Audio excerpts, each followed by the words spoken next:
ఎందుకంటే నో మీరు మీలాంటి వాళ్ళకి ఆ ఇంట్రో చాలా అవసరం. ఎందుకంటే you made a great mark. వస్తూనే సినిమా ఇండస్ట్రీలోకి వస్తూనే చాలా కాలం పట్టి ఎస్టాబ్లిష్ అవ్వడానికి చాలా ఇబ్బందులు మనం చాలా కెరీర్స్ చూసాం ఇండస్ట్రీ ఇట్లా. కానీ నువ్వు అలా కాదు, రాగానే యూ మేడ్ ఏ బజ్. అనుకున్నంత పోవర్ట్. So the thing is I didn't have to struggle for the opportunity to act in first film. అది నేను అనేది. అది నాకు that was a blessing for me. Uyyala జంపాలతో బాగా ఎస్టాబ్లిష్ అయ్యావు. తర్వాత కుమారి 21F ఒక సెన్సేషనల్ హిట్. అది కూడా వరుస 3 సినిమాలు బ్లాక్ బస్టర్స్ వచ్చినాయి కదా. And it's a very rare occasion for any hero. నాకు తెలిసి అలాగ జరిగిన వాళ్ళు చాలా తక్కువ మంది లేరేమో అని కూడా చెప్పచ్చు యాక్చువల్గా చెప్పాలంటే.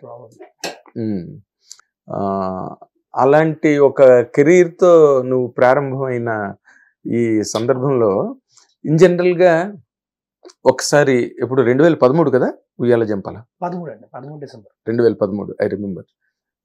రాజ్ తరుణ్ కొత్త హీరో, నువ్వు అవిక గోరే ఇద్దరు కొత్త వాళ్ళే. And if you look back almost 11 years of 1 decades career, నీకు ఎలా అనిపిస్తుంది Raj Tarun? So I tell you, మొన్న 23rd December 25th కి 10 years అయింది ఉయ్యాల జంపాల రిలీజ్ అయ్యింది. Yes. So that was 10 years of me as an actor. Yes. And I'll be very honest with you,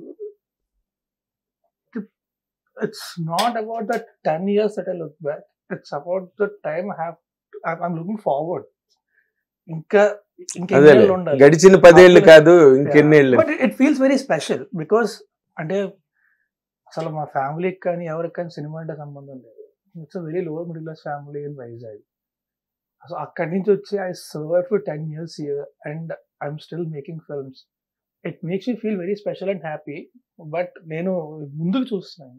so how can I go forward? So ఆ తర్వాత మీకు తెలుసు, not every film was a hit. ఆ తర్వాత దేవర్ lows and మళ్ళీ highs వస్తాయి. So అంటే life కూడా ఏంటంటే బేసిక్గా ఇప్పుడు ఒక స్ట్రైట్ లైన్ వెళ్ళదు. అవును. ఎన్టీ రామారావు చెప్పేవారంట, ఎప్పుడు ఇలాగ వెళ్ళిపోకూడదు బ్రదర్ కెరీర్ అంటే, ఇలా లేచి వెళ్తుండాలి. కింద పడుతుంది మళ్ళీ లేస్తాం, మళ్ళీ పడతాం మళ్ళీ లేస్తాం, మళ్ళీ పడతాం మళ్ళీ లేస్తాం. సో నా looking for that. Looking forward, వెనక్కి చూసుకొని ఎక్కువ ఆనందపడిపోయి. So that's why I don't watch my films after they release.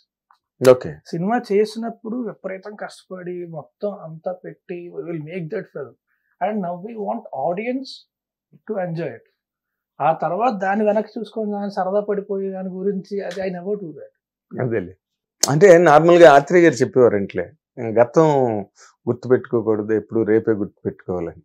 అట్లాగా నీ సైకాలజీ, నీ ఐడియాలజీ నిజంగా బాగుంది. ఎందుకంటే గడిచిపోయింది గతం గత అంటారుగా, ఇప్పుడు రేపు రాదు అంటారు. అంటే గతం గత అని కూడా కాదు.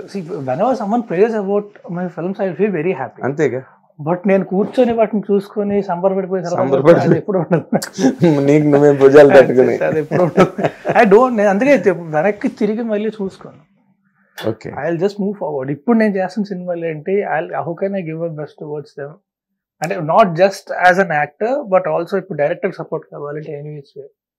సో అదంతా నేను చూసుకుంటాను. Now what film I'm working on దాని మీదే ఎక్కువ ఫోకస్ అంతా దాని మీదే ఉంటుంది. దట్స్ ఎ గుడ్ థింగ్, ఒక పాజిటివ్ సైన్ అది యాక్చువల్గా కూడా. బట్ ఈ ఒక టైం పీరియడ్ కెరీర్ లో it need not be necessarily an actor, A hero, ఎవరైనా కావచ్చు, ఏ ఏరియా అయినా కావచ్చు. కానీ బట్ ఒక 10 years పీరియడ్ లైఫ్లో it's a very crucial period. అది కూడా ఫార్మేటివ్ ఇయర్స్లో, అంటే మనం ప్రారంభమైన దాంట్లో నువ్వు ఆ 10 years నుంచి ఒక ఎక్స్పెరిమెంటల్గా తీసుకుంటే నువ్వు నేర్చుకున్నది ఏంటి? నేను నేర్చుకున్నది ఏంటంటే దేన్ని ఎక్కువగా మనసుకు తీసుకోకూడదు. If you take it too much to your heart కదా, it will affect the work that you're doing right. ప్రెజెంట్లో చేసేది ఎక్కువ మనసుకు తీసుకోకూడదు. అందుకే నేను ఎప్పుడు చెప్తా, ఆమె కైండ్ ఆఫ్ పర్సన్. ఇప్పుడు నాకు ఏదైనా చాలా ఇష్టం ఉంటే దాన్ని చాలా జాగ్రత్తగా కాపాడుకుంటాను.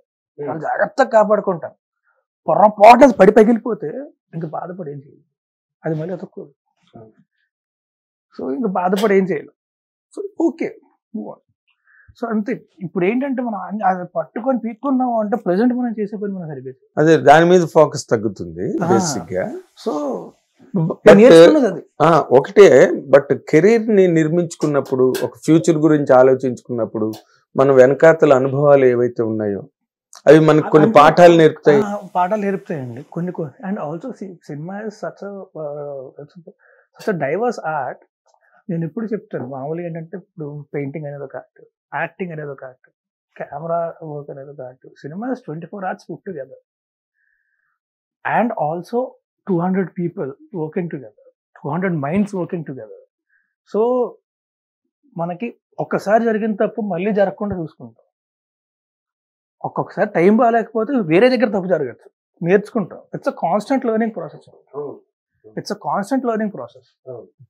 అంటే constant learning.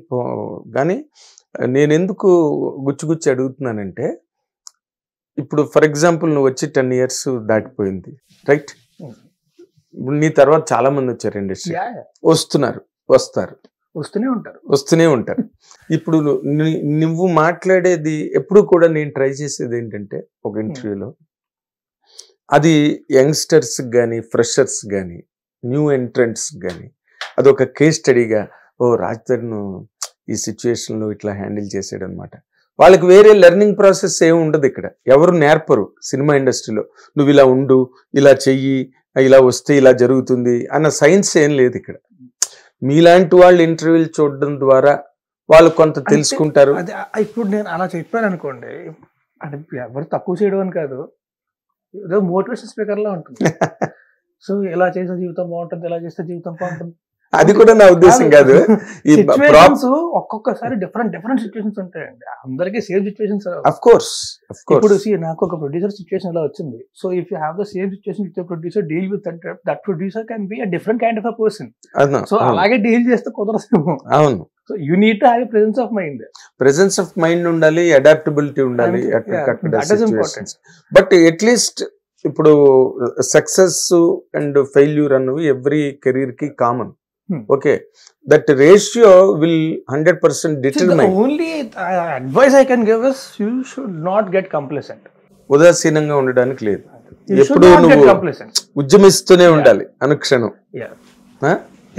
You should not get complacent. Sirivennela గారి పాట ఉంటుంది, ఎప్పుడు ఒప్పుకోదరు. నీకు బాగా ఇష్టం ఆ పాట? అవునా? నిద్రలో పాడమన్న పాడు. ఇప్పుడు వెరీ బ్యాడ్ సింగర్. ఇక్కడ నువ్వు బ్యాడ్ కాదు కదా, నాకు నేను పాడుకుంటా అంతేనా? బ్యాడ్ సింగర్ నువ్వు ఎస్పి బాలసుబ్రహ్మణ్యం లాగా పాడుతావా? అది కాదు, మాత్రం సింగర్. నాకు నేను అంటే దాట్ సాంగ్ అదొకటి, తర్వాత శ్రీశ్రీ గారిది పోతే పోని పోని. సో నాకేంటంటే ఎస్పెషలీ ఎప్పుడో కుదరమైన పాట, నా స్ట్రగ్లింగ్ పీరియడ్ లోని it was always there that song. So ఆ సాంగ్ నాకు చాలా ఇష్టం. ఓకే. బట్ డిటర్మైన్ చేసేది అంటే స్పష్టం చేసేది రాబోయే జీవితం. నువ్వు ఇందాక మొట్టమొదటి అన్నట్టుగా it was very positive thinking. అలాగా గడిచిపోయిన దాని గురించి ఆలోచించుకోవడం, ఆ సూపర్ హిట్లను చూసి ఆనందపడిపోయి అందరినీ కూర్చోబెట్టి చూపించడం, ఇవన్నీ కాదు. మీకు శ్రీశ్రీ గారితో ఇంకో కవిత ఉంటుంది, నిప్పులు చిమ్ముకుంటూ నింగికి ఎగిరిపోతుంటే నిబిడాశ్చర్యంతో వీరే నెత్తురు కక్కుకుంటూ నేలకునే ఒరిగితే నేలకునే రాలిపోతుంటే నిర్దాక్షిణ్యంగా వీరే. ఎస్. సో మనుషులు వాళ్ళే ఉంటారండి, వాళ్ళు మారరు, మనమే. పరిస్థితులు మారుతుంటే పరిస్థితులు మాకు కాదు, మన మైండ్ సెట్ మారుతుంది. వాళ్ళు పొగిడేవాళ్ళు వాళ్ళే ఉంటారు, తిట్టేవాళ్ళు వాళ్ళే ఉంటారు. మనం వెళ్ళిపోతూ ఉండాలి తప్ప మనం ఆలోచించి మనం మారామంటే అక్కడ మొత్తం వెళ్ళిపోతుంది. అదే కాదు, ఇంత యంగ్ ఏజ్ లో నీకు ఇంత ఫిలాసఫీ రావడానికి కారణం ఏంటి? I read a lot. అవునా? I read a lot. నీకు బాగా నచ్చిన వాళ్ళే శ్రీశ్రీ గారు కనిపిస్తున్నారు. చాలా చాలా ఇష్టం శ్రీశ్రీ గారు, తర్వాత సిరివెన్నెల గారి సాహిత్యం చాలా ఇష్టం నాకు. అవునా? Very nice.